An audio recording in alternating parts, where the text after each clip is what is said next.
જિલ્લા પંચાયત હસ્તકની શાળાઓમાં વર્ષ 22-23 અને 23-24 કરતા આ વર્ષે વિદ્યાર્થીઓ વધવા છતાં પુરવણીનો ખર્ચ ઓછો થતા સમગ્ર મામલે ભ્રષ્ટાચારની ગંધ આવતા વિપક્ષી સભ્ય અર્જુન પઢિયારે રજૂઆત કરી હતી।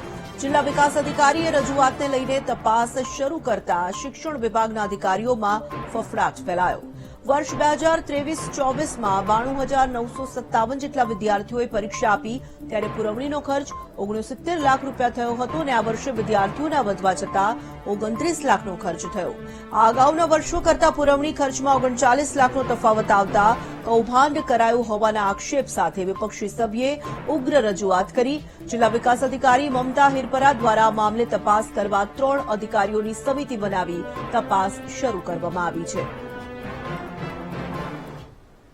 પરીક્ષા દરમિયાન પેપર નકશા પુરવણીના કામમાં કુલ કેટલો ખર્ચ થયો, કેટલા બાળકોએ પરીક્ષા આપી, હું તમને છેલ્લા 3 વર્ષની જો વાત કરું તો આ 2022ના વર્ષે આ 68 લાખ રૂપિયાના ખર્ચે બનેલી સપ્લિમેન્ટરી છે।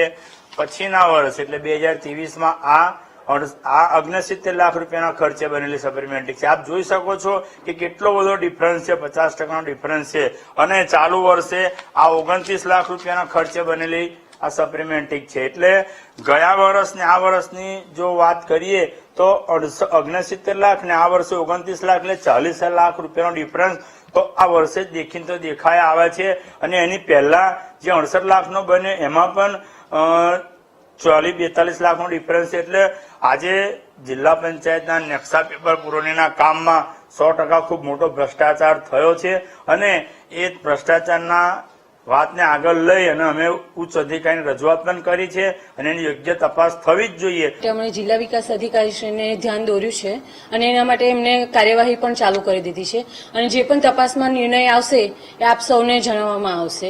બીજું, આ જેમ પર ખરીદી થતી હોય છે એટલે એના માટે તો જિલ્લા વિકાસ અધિકારીશ્રી તમને અને અધિકારીશ્રી તમને જવાબ આપી શકશે, પણ જે પણ જવાબ આવશે, નિર્ણય આવશે એનો અમે તમને ધ્યાન દોરીશું। જે આક્ષેપ થયો હતો એ બાબતે અન્ય પર અરજી મળેલી હતી અને અરજીના અનુસંધાને નાયબ જિલ્લા વિકાસ અધિકારી શ્રી મહેસૂલ અને હિસાબી અધિકારી તેમજ અન્ય અધિકારીની કમિટી બનાવીને એમને તપાસ સોંપવામાં આવી છે। વહેલી તકે રિપોર્ટ આપે એવી સૂચના આપવામાં આવી છે, કેમ કે રેકર્ડ આધારિત બધી ખરાઈ એમને કરવી પડશે। ફરિયાદ લેખિતમાં મળી હતી કે એમણે જે આ પ્રોસેસ કરી હતી એમાં જે કન્ડિશન્સને બધું રાખ્યું હતું તો એ કન્ડિશન્સ યોગ્ય નથી અને એટલા માટે થઈને જે બીજા કોઈ ટેન્ડર જેમણે ભરેલું હોય એમના તરફથી રજૂઆત મળી હતી લેખિતમાં। તો વડોદરાથી મળી રહ્યા છે આ સમાચાર। પુરવણી કૌભાંડની આશંકા વ્યક્ત કરવામાં આવી રહી છે। કોંગ્રેસે તેને લઈને આક્ષેપ પણ કર્યા છે। તો કોંગ્રેસે રજૂઆત કરી છે તપાસ કરવા માટે। પહેલા કરતા પુરવણીઓનો ખર્ચ ઓછો થતા રજૂઆત કરવામાં આવી। તો આ સમગ્ર મામલાને લઈને જિલ્લા વિકાસ અધિકારીએ તપાસ પણ શરૂ કરી છે।